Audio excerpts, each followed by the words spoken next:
Hello my dear friends, thank you for வாட்சிங். Hi bro, this is நன்வல். இன்றைக்கி நாம் டிஎஸ் எலியட்டோட மெட்டாஃபிசிக்கல் போயட்ஸ் அப்படின்ற எஸ்ஸே தான் பார்க்க போகிறோம். ஸோ இந்த எஸ்ஸேயில் மொத்தம் 2 இம்பார்ட்டண்ட்டான திங் இருக்குது. ஒன்று unification of sensibility and dissociation of sensibility. So இந்த எஸ்ஸேயில் வர கான்செப்ட்ஸை நம்ம டீட்டெயில்டாக பார்க்கலாம். So let's grow together. TS எலியட்டோட மெட்டாஃபிசிக்கல் போயிட்ஸ் அப்படின்ற இந்த எஸ்ஸே வந்து ஆக்சுவலி ஒரு ரிவ்யூ ஒர்க். எந்த ஒர்க்குக்காக, யாரோட ஒர்க்குக்காக வேண்டி ரிவ்யூ எழுதினார் அப்படின்னா ஹெர்பர்ட் ஜேசி கிரியர்சன் ஒரு ரைட்டர் இருக்கார்.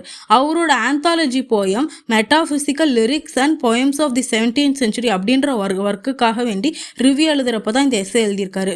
ஸோ இந்த மெட்டாஃபிசிக்கல் போயிட்ஸ் அப்படிங்கிறது ஒரு ரிவ்யூ ஒர்க்காக மட்டும் இல்லாமல் ஒரு கிரிட்டிக்கல் எஸ்ஸேவும் பார்க்க முடியுது. பிகாஸ் டிஎஸ் எலியட் வந்து மெட்டாஃபிசிக்கல் போயிட்ஸை சப்போர்ட் பண்ணி எழுதியிருப்பார். பட் ஏன் அப்படின்னா சாமுவல் ஜான்சன் வந்து மெட்டாஃபிசிக்கல் போயிட்ஸை வந்து அனலைஸ் பண்ணப்போ அவர் வந்துட்டு கிரிட்டிசைஸ் பண்ணியிருப்பார் மெட்டாஃபிசிக்கல் போயிட்ஸை. பட் வந்து நம்ம டிஎஸ் எலியட் அவங்கள வந்து டிஃபெண்ட் பண்ணுறாரு. சாமுவல் ஜான்சன் லூஸ் ஆஃப் போயிட்ஸ்னு ஒரு ஒர்க் எழுதியிருக்காரு. ஸோ அந்த ஒர்க்கில் என்ன சொல்கிறாரு அப்படின்னா மெட்டாஃபிசிக்கல் போயிட்ஸை இவங்க எல்லாருமே வந்துட்டு 2 டிசிமிலர் ஆப்ஜெக்ட்ஸை கம்பைன் பண்ணி எழுதியிருக்காங்க, இவங்களுக்கு வந்து போயட்ரி எழுத தெரில அப்படின்ற மாதிரி கிரிட்டிசைஸ் பண்ணியிருப்பாரு. முக்கியமாக எந்த சாப்டரில் கிரிட்டிசைஸ் பண்ணியிருப்பார் அப்படின்னா லிவ்ஸ் ஆஃப் ஆப்ரஹாம் கவுலே அப்படின்ற இந்த சாப்டரில் தான். ஸோ லிவ்ஸ் ஆஃப் போயிட்ஸில் ஒவ்வொரு போயட்டோட வாழ்க்கை வரலாறையும் பேசிகிட்டு இருக்கும்போது ஆப்ரஹாம் கவுலேவை பற்றி பேசுகிறாரு. ஸோ ஆப்ரஹாம் கவுலே வந்து ஒரு இம்பார்ட்டண்ட்டான மெட்டாஃபிசிக்கல் போயட். ஸோ இம்பார்ட்டண்ட்டான மெட்டாஃபிசிக்கல் போயட்டுங்கிறப்போ அவரை பற்றி பேசுகிறப்போ அவரோட கூட இருந்த எல்லா மெட்டாஃபிசிக்கல் போயிட்ஸ் 17th century இருந்து எல்லா மெட்டாஃபிசிக்கல் போயிட்ஸும் டிஸ்கஸ் பண்ணுறப்போ சாமுவல் ஜான்சன் வந்து மெட்டாஃபிசிக்கல் போயிட்ஸ் எல்லாருமே வந்துட்டு ஏதாவது 2 டிசிமிலரான திங்ஸை வைலன்ஸ் மூலமாக கம்பைன் பண்ணுறாங்க அப்படின்ற மாதிரி சொல்லியிருக்காரு. ஸோ ஃபார் எக்ஸாம்பிள் ஜான் டன்னோட போயமில் ஜான் டன் என்ன பண்ணுவார் அப்படின்னா போயட்டை பீப்புளை வந்துட்டு லவ்வர்ஸை வந்து காம்பஸ்க்கு வந்து கம்பேர் பண்ணுவார். ஸோ காம்பஸையும் லவ்வரையும் வந்து காம்பஸுங்கிறது வேற திங்கு, லவ்வர்ஸ் அப்படிங்கிறது வேற திங். ஸோ 2 டிசிமிலர் ஆப்ஜெக்ட்ஸை வைலன்ஸ் மூலமாக கம்பேர் பண்ணுறாரு. காம்பஸ் அப்படிங்கிறது ஒரு வைலண்ட் ஆப்ஜெக்ட் தானே. ஸோ இந்த மாதிரி வந்து அவங்க 2 டிசிமிலர் ஆப்ஜெக்ட்ஸை வைலன்ஸ் மூலமாக கம்பேர் பண்ணி ஒரு போயட்ரி எழுதுறாங்க, இது சரியில்லை அப்படிங்கிற மாதிரி வந்து சாமுவல் ஜான்சன் சொல்லியிருப்பாரு. அதை வந்து டிஃபெண்ட் பண்ணுறதுக்கு மாதிரி தான் வந்து மெட்டாஃபிசிக்கல் போயட்ரியில் நிஜமாலுமே வந்துட்டு வைலன்ஸ் யூஸ் பண்ணுறாங்களா அப்படின்னு சொல்லிட்டு டிஎஸ் எலியட் கொஷின் எழுப்புறாரு அவருக்குள்ளேயே.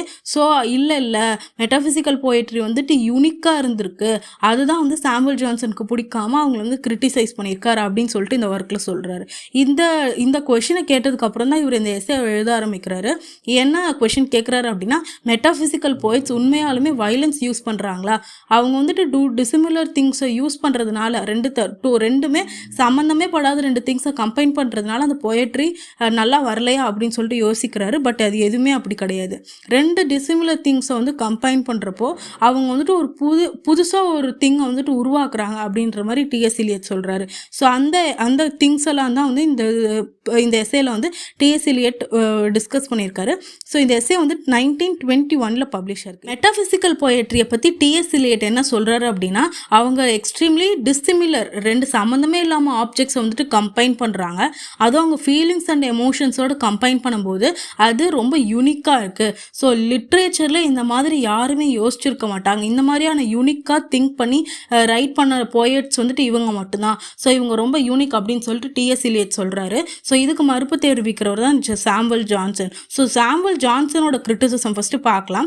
அவர் வந்துட்டு என்ன சொல்கிறார் அப்படின்னா மெட்டாஃபிசிக்கல் போயட்ஸ் அப்படின்னு சொல்லிட்டு இந்த குரூப் ஆஃப் போயட்ஸ் வந்து காயின் பண்ணவரே, மெட்டாஃபிசிக்கல் அப்படின்ற பேர் கொடுத்தவரே வந்துட்டு சாமுவல் ஜான்சன் தான். ஸோ அவருக்கு பொறுத்தவரையும் வந்துட்டு என்ன சொல்கிறார் அப்படின்னா இந்த மெட்டாஃபிசிக்கல் போயட்ஸ் எல்லாருமே வந்துட்டு 2 டிசிமிலர் ஆப்ஜெக்ட்ஸை வைலன்ஸை யூஸ் பண்ணி கம்பைன் பண்ணுறாங்க. அப்படி வைலன்ஸை யூஸ் பண்ணுறதும் இல்லாமல் அவங்க வந்துட்டு எக்ஸாசரேட்டட் மெட்டாஃபரை வந்து யூஸ் பண்ணுறாங்க. எக்ஸ்டெண்டட் மெட்டாஃபர்னா கன்சீட்னு சொல்லுவாங்க இங்கிலீஷில். ஸோ கன்சீட்ஸ் வந்து நிறைய பார்க்கலாம் அவங்க போயட்ரியில்.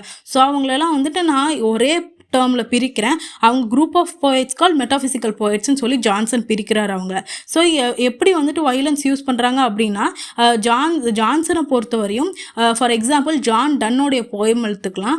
அதில் வந்து ஒரு போயட்ஸை அதில் வந்து லவ்வர்ஸை வந்து காம்பஸோட கம்பேர் பண்ணுவார் ஜான் டன். ஸோ லவ்வர்ஸோட லெக்கையும் காம்பஸையும் கம்பேர் பண்ணுவார். அவர் எப்படி கம்பேர் பண்ணுவார் அப்படின்னா காம்பஸ் அந்த 2 லெக்ஸ் இருக்கும் காம்பஸ்க்கு, அந்த 2 லெக்ஸ் தான் லவ்வர்ஸ் தான். ஸோ ஒரு லெக் வந்துட்டு சென்டரில் இருக்குது. ஒரு லவர் சென்டரில் இருந்தாலும் இன்னொரு லவர் வந்துட்டு உலகம் முழுக்க சுற்றி வந்தாலும் காம்பஸ் வந்துட்டு ரவுண்டு போடும்ல சர்க்கிள் மாதிரி.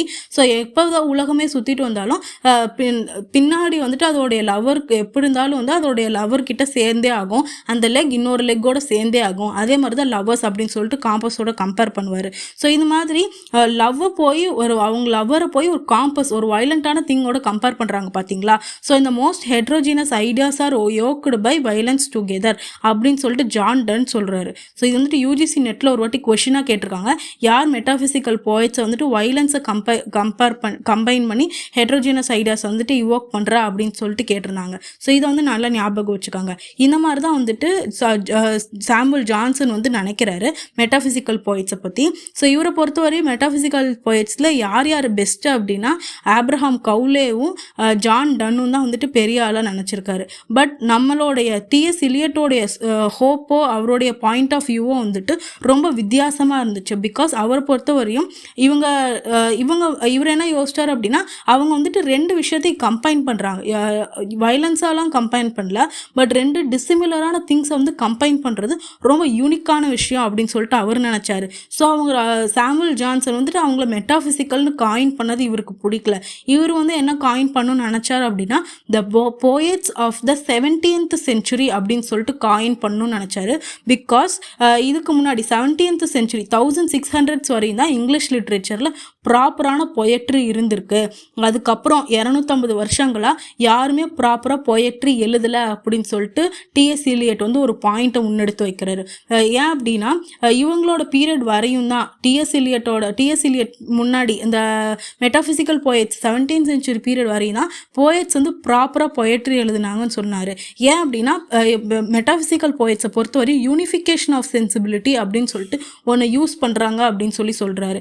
யூனிஃபிகேஷன் ஆஃப் சென்சிபிலிட்டினா ஒன்றும் இல்லை, பிரெயினையும் நம்ம ஹார்ட்டையும் கம்பைன் பண்ணி எழுதுறது.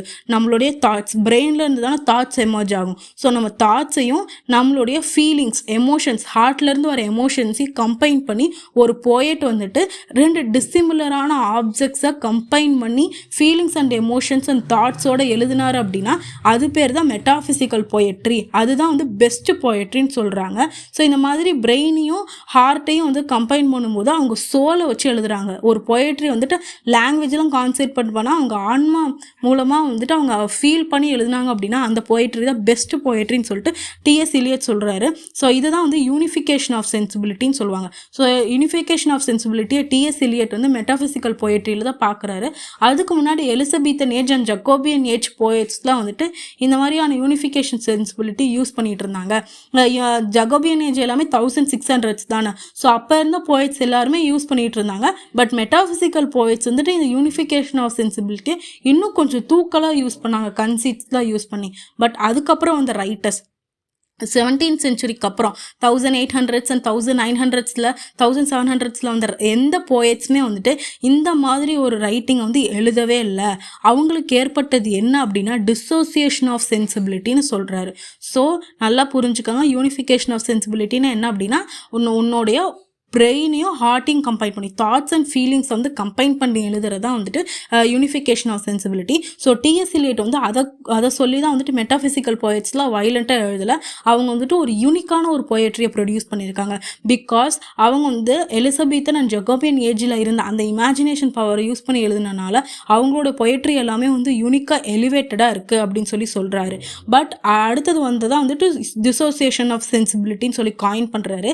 ஏன் அப்படின்னா நான் சொன்ன மாதிரி 1700ஸ்க்கு அப்புறம் யாருமே ப்ராப்பராக பொயட்ரியை எழுதலை அப்படின்னு சொல்லிட்டு ஒரு அலிகேஷனை முன்னெடுத்து வைக்கிறாரு. ஏன் அப்படின்னா 1700ஸ்க்கு அப்புறம் அதுக்கப்புறம் நீங்கள் கேட்கலாம், ஜான் மில்டன் வந்தார், ஜான் ட்ரைடன் வந்தாங்க, இவங்க எல்லாருமே பெரிய போயட்ஸ் தானே. ஆண்ட்ரூ மார்வல் இருந்தார், அலெக்சாண்டர் போப் இருந்தாங்க, இவங்க எல்லாமே பெரிய போயட்ஸ் தானே, இவங்கெல்லாம் வந்துட்டு ஒழுங்காக எழுதலையா அப்படின்னா ஆண்ட்ரூ மார்வல் இந்த குரூப்பில் வரமாட்டாங்க. சாரி, ட்ரைடன் இருந்தாங்க, மில்டன் இருந்தாங்க, போப் இருந்தாங்க, இவங்கெல்லாம் வந்துட்டு பெரிய ஆளுங்க தானே போயட்ஸ் அப்படின்னு கேட்டிங்க அப்படின்னா அவங்க வந்துட்டு ஒன்று ஃபீலிங்ஸை மட்டுமே வச்சு ஒரு போயட்ரியை கம்போஸ் பண்ணாங்க, இல்லாட்டி ஒன்று இன்டெலெக்சுவல் தாட்ஸ் மட்டும் வச்சு ஒரு போயட்ரி கம்பைன் பண்ணாங்க. ஸோ ஒரு போயட்ரியை இவரை பொறுத்தவரையும் ஒரு கம்ப்ளீட்டான போயட்ரி எது அப்படின்னா உன்னுடைய சோல் வச்சு எழுதுறது தான். எப்போ உன்னுடைய ஹார்ட்டையும் தாட்ஸையும் ஃபீலிங்ஸையும் கம்பைன் பண்ணி உன்னுடைய சோலை வச்சு ஒரு பொயட்ரியை எழுதுறியோ அதுதான் வந்துட்டு இப்போ கம்ப்ளீட் பொயட்ரி, அதுதான் வந்து பெஸ்ட் பொயட்டிக் குவாலிட்டியை கொடுக்குன்னு சொல்லிட்டு டிஎஸ் எலியட் நம்பினார். பட் அதுக்கு நேர் ஆப்போசிட்டாக நடந்தது. 1700s அப்புறம் ஒன்று தாட்ஸை மட்டுமே வச்சு ஒரு பொயட்ரி எழுதுனாங்க, இல்லை ஃபீலிங்ஸை மட்டுமே வச்சு பொயட்ரி எழுதுனாங்க. நான் இப்போ வந்துட்டு ஒரு பொயட்ரி எழுதணும்னு நினைக்கிறேன் அப்படின்னா, நான் வந்துட்டு பிரெயினை பற்றி ஒரு பொயட்ரி எழுதுனேன் அப்படின்னா, வெறும் பிரெயினை பற்றி நான் என்ன ரேஷ்னலாக எனக்கு தோன்ற தாட்ஸை மட்டும் வச்சு ஒரு ப்ரோஸ் பீஸ் மாதிரி ஒரு பொயட்ரி எழுதுவேன். ஸோ அதில் படித்தா அந்த ஒரு ஃபீலிங்குமே இருக்காது, பொயட்ரி படித்த மாதிரியே ஒரு ஃபீலிங்கே வராது நம்மளுக்கு. ஸோ அந்த மாதிரி தான் இருந்துச்சு 1700ஸ்க்கு அப்புறம் அந்த பொயட்ரி எல்லாமே வந்து டிஎஸ் எலியட் சொல்கிறாரு. அதுலேயும் முக்கியமாக என்ன அப்படின்னா மில்டன் அண்ட் ட்ரைடனை வந்து சொல்கிறாரு. ஸோ மில்டன் அண்ட் ட்ரைடன் ரெண்டு பேருமே, ஃபார் எக்ஸாம்பிள் மில்டனோட பாரடைஸ் லாஸ்ட்டாக இருந்தாலும் சரி, ஜான் டன்னோட நிறைய போயம்ஸுமே வந்துட்டு ஆப்சலம் அண்ட் அகிட்டோஃபல்னு நிறைய போயம்ஸ் எழுதியிருக்காரு. ஸோ அந்த போயட்ஸில் எல்லாத்துலேயுமே வந்துட்டு லாங்குவேஜில் தான் வந்துட்டு ஜான் மில்டனும் ஜான் ட்ரைடனும் வந்து மாஸ்டர் பண்ணாங்க. But they are not master of their சோல்ஸ்ன்னு சொல்லிட்டு நம்ம டிஎஸ் எலியட் வந்துட்டு சொல்லுவார். பிகாஸ் அவங்க ரெண்டு பேர்த்துக்குமே லாங்குவேஜ் தான் இம்பார்ட்டண்ட்டாக தெரிஞ்சுது. ஸோ ஆர்டிஃபிஷியலான லாங்குவேஜ் யூஸ் பண்ணதுனால அவங்க பொயட்டிக் குவாலிட்டியை வந்து ஃபெயில் ஆகிட்டாங்க, அவங்க பொயட்டிக் குவாலிட்டியை வந்து மக்களுக்கு கொடுக்கவே இல்லை அப்படின்னு சொல்லி சொல்கிறாரு. நான் ஏற்கனவே சொன்ன மாதிரி ஒரு பொயட்ரி அப்படின்னா தாட்ஸ் அண்ட் ஃபீலிங்ஸை வந்து கம்பைன் பண்ணி உங்களுடைய சோலை வந்து எலிவேட் பண்ணணும். நீங்கள் படிச்சிங்கனாலே வந்துட்டு உங்களுடைய சோல் வந்து எலிவேட் ஆகணும், அந்த அளவுக்கு வந்து ஒரு பொயட்ரி இருக்கணும். பட் டிசோசியேஷன் ஆஃப் சென்சிபிலிட்டினால அவங்களால ஒன்று 1700ஸ்க்கு அப்புறம் அந்த ரைட்டர்ஸ் ஜான் மில்டனாக இருந்தாலும் சரி, ஜான் ட்ரைடனாக இருந்தாலும் சரி, ரெண்டு பேராலையுமே ஒன்று தாட்ஸையும் தாட்ஸையும் ஃபீலிங்ஸையும் வந்து கம்பைன் பண்ணவே தெரியல அவங்களுக்கு. ரெண்டு டிசிமிலர் ஆப்ஜெக்ட்ஸையுமே வந்து கம்பைன் பண்ண தெரியல, காம்போசர் லவர்ஸோட கம்பைன் பண்ண தெரியவே தெரியல. ஸோ அதனால் டிஎஸ் எலியட் என்ன சொல்கிறாரு அப்படின்னா, அவங்களோட பொயட்ரி எல்லாமே லாங்குவேஜ் ரொம்ப சூப்பராக இருந்தாலுமே அது எல்லாமே ஆர்டிஃபிஷியலாக தான் இருந்துச்சு, அவங்களுடைய பொயட்ரி எதுவுமே வந்துட்டு கரெக்டான பொயட்ரியாக இல்லை அப்படின்னு சொல்லி சொல்கிறாரு. ஸோ ஃபஸ்ட்டு வந்துட்டு என்லைட்டன்மெண்ட் பீரியடு 1700ஸ்க்கு அப்புறம் வந்த ஃபஸ்ட்டு பீரியட் எது அப்படின்னா வந்துட்டு என்லைட்டன்மெண்ட் பீரியடு. அதில் வர்றதான் வந்துட்டு ட்ரைடன் அண்ட் போப் வந்துட்டு ஒன்லி தாட்ஸ் மட்டும் யூஸ் பண்ணி பொயட்ரி எழுதினாங்க. அதுக்கப்புறம் romantic poets like Wordsworth, William Blake, அதுக்கப்புறம் நிறைய ரைட்டர்ஸ் பிபி ஷெல்லி, இவங்கெல்லாம் ஒன்லி ஃபீலிங்ஸை மட்டும் வச்சு பொயட்ரி எழுதினாங்க. அதுக்கப்புறம் விக்டோரியன் பீரியட்ஸில் டிஎஸ் எலியட்டும் அதுக்கப்புறம் நம்ம ராபர்ட் ப்ரௌனிங்கும் ஒன்லி தாட்ஸ் மட்டும் தான் வச்சு பொயட்ரி எழுதினாங்க. யாருமே ப்ராப்பரான பொயட்ரியாவே கம்போஸ் பண்ணலை, தாட்ஸ் அண்ட் ஃபீலிங்ஸை வச்சு ஒரு பொயட்ரி வந்து கம்போஸே ஆகலைன்னு சொல்லிட்டு சொல்கிறாரு. ஸோ இதுதான் வந்துட்டு metaphysical poetry.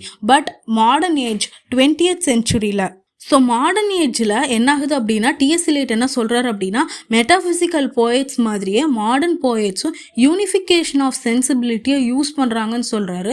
So unification of sensibility Elizabethan age and Jacobean age writers கிட்ட இருந்துச்சு, அதுக்கப்புறம் மெட்டாஃபிசிக்கல் போயட்ஸ் கிட்ட மட்டும்தான் இருந்திருக்கு. 250 வருஷமாக நடுவில் அந்த மாதிரியான ஒரு திங்கே காணோம். யூனிஃபிகேஷன் ஆஃப் சென்சிபிலிட்டி யாருமே யூஸ் பண்ணல. ஏன் அப்படின்னா டிஸ்அசோசியேஷன் ஆஃப் சென்சிபிலிட்டி ஆயிடுச்சு. தாட்ஸ் அண்ட் ஃபீலிங்ஸை யாருமே ப்ராப்பராக கம்பைன் பண்ணாததுனால அதுக்கு டிசோசியேஷன் ஆஃப் சென்சிபிலிட்டின்னு சொல்லிட்டு டிஎஸ் எலியட் வந்து நேம் பண்ணுறாரு. டிசோசியேஷன் ஆஃப் சென்சிபிலிட்டி இடையில 250 வருஷம் வந்ததுனால யாருக்குமே ஒழுங்காக ப்ராப்பராக தாட்ஸ் அண்ட் ஃபீலிங்ஸை கம்பைன் பண்ண தெரில, ரெண்டு டிசிமிலரான ஆப்ஜெக்ட்ஸ் வந்து கம்பைன் பண்ணுறது எப்படின்னு தெரில அப்படின்னு சொல்லிட்டு இருந்தாரு. பட் மாடர்ன் போயட்ஸ் கிட்ட இந்த திறமை இருக்குது, யூனிஃபிகேஷன் ஆஃப் சென்சிபிலிட்டி வந்து அவங்க கிட்ட வந்துருச்சு அப்படின்னு சொல்கிறாரு. எதனால் வந்துச்சு அப்படின்னா 1900s and 2000s இந்த 19th and 20th சென்ச்சுரியில் நம்பர் ஆஃப் ரைட்டர்ஸ் வந்து நம்பர் ஆஃப் சேஞ்சஸை பார்க்குறாங்க. யூத் ரைட்டர்ஸ் வந்து வேர்ல்டு வாரை பார்த்துருக்காங்க. அதே மாதிரி நிறைய இன்வென்ஷன்ஸ்லாம் வருது, ரயில்வேஸ் வருது, ஃபோன்லாம் வந்திருக்கு. ஸோ இந்த மாதிரி நிறைய சேஞ்சஸ் வந்துட்டு நம்ம வேர்ல்டு வந்துட்டு வந்தது எப்போ அப்படின்னா 1900sலாம். ஸோ சுச்சுவேஷன் டிமாண்ட் பண்ணுறதுனால அவங்க போத் இன்டெலெக்சுவலாகவும் திங்க் பண்ணாங்க, எமோஷ்னலாகவும் திங்க் பண்ணாங்க. வேர்ல்டு வார்னால நிறைய பேர் மனசளவில் பாதிக்கப்பட்டிருந்தாங்க. ஸோ அந்த மாதிரியான பாதிக்கப்பட்ட மக்களுக்கு அவங்க எமோஷ்னலாகவும் பொயட்ரி எழுதணும். பட் எமோஷ்னலாக பொயட்ரி எழுதினாலும் இன்டெலெக்சுவலாக வந்து அவங்கள வந்து அது வந்து ஏதாவது ஒரு விஷயத்த வந்து அவங்களுக்கு கற்றுக்கணும்னு சொல்லிட்டு இருக்கிற யங் ரைட்டர்ஸ் எல்லாருமே இன்டெலெக்சுவலாகவும் திங்க் பண்ணாங்க, அதே மாதிரி எமோஷ்னலாகவும் திங்க் பண்ணுறாங்க. ஸோ இந்த மாதிரி ரெண்டு திங்ஸையும் கம்பைன் பண்ணி அவங்களால யூனிஃபிகேஷன் ஆஃப் சென்சிபிலிட்டி கொடுக்க முடியுது அவங்க பொயட்ரியில். ஸோ அவங்க வந்துட்டு ரிச் பொயட்டிக் குவாலிட்டியோட போயம் வந்து எழுதுறாங்க அப்படின்னு சொல்லிட்டு டிஎஸ் எலியட் இந்த எஸ்ஸேவை முடிக்கிறாரு. இன் கன்க்ளூஷன் கன்க்ளூஷன் நம்ம இந்த எஸ்ஏல வந்து என்ன பார்க்கலாம் அப்படின்னா, ஃபர்ஸ்ட் வந்துட்டு மெட்டாஃபிசிக்கல் போயட்ஸ் அப்படிங்கிறவங்க வந்து தாட்ஸ் அண்ட் ஃபீலிங்ஸை வந்து கம்பைன் பண்ணுறவங்க அப்படின்னு சொல்கிறாரு. அவங்க தான் வந்துட்டு யூனிஃபிகேஷன் ஆஃப் சென்சிபிலிட்டி அப்படின்னு சொல்லிட்டு ஒரு டேர்ம் வந்து டிஎஸ் எலியட் யூஸ் பண்ணுறாரு. செகண்டாக வந்துட்டு டிஎஸ் எலியட் என்ன சொல்கிறாரு அப்படின்னா, இடையில 17th செஞ்சுரிக்கு அப்புறம் 250 வருஷம் கிட்டத்தட்ட 18th 19th செஞ்சுரி 2 செஞ்சுரிஸில் யாருமே ப்ராப்பராக யூனிஃபிகேஷன் ஆஃப் சென்சிபிலிட்டி யூஸ் பண்ணல. அவங்களுக்கு வந்துட்டு தாட்ஸ் அண்ட் ஃபீலிங்ஸ் வந்து கம்பைன் பண்ண பவர் இல்லை. என்னதான் மில்டன் அண்ட் ட்ரைடன் யூஸ் பண்ணியிருந்தாலுமே அவங்களுக்கு வந்து லாங்குவேஜ் தான் அவங்க மாஸ்டர் பண்ணாங்க. பட் அவங்க இதில் பொயட்டிக்கோட குவாலிட்டி சுத்தமாக இல்லை, ஆர்டிஃபிஷியலாக இருக்குன்னு சொல்கிறாரு. அதுக்கு பேர் தான் டிசோசியேஷன் ஆஃப் சென்சிபிலிட்டின்னு சொல்லிட்டு செகண்டாக நேம் வைக்கிறாரு. தேர்டாக என்ன சொல்கிறாரு அப்படின்னா, பழைய விட்ட யூனிஃபிகேஷன் ஆஃப் சென்சிபிலிட்டியை மாடர்ன் போயட்ஸ் வந்துட்டு கடைப்பிடிக்கிறாங்க. ஸோ அந்த லெகசியை Elizabethan age and Jacobean age writers கிட்ட இருந்து அந்த லெகசியை திரும்ப யார் ஃபாலோ பண்ணிட்டு வராங்க அப்படின்னா மாடர்ன் ஏஜ் ரைட்டர்ஸ் வந்து அதை கடைப்பிடிக்கிறாங்க அப்படின்னு சொல்லிட்டு இந்த எஸ்ஸே முடிக்கிறாரு.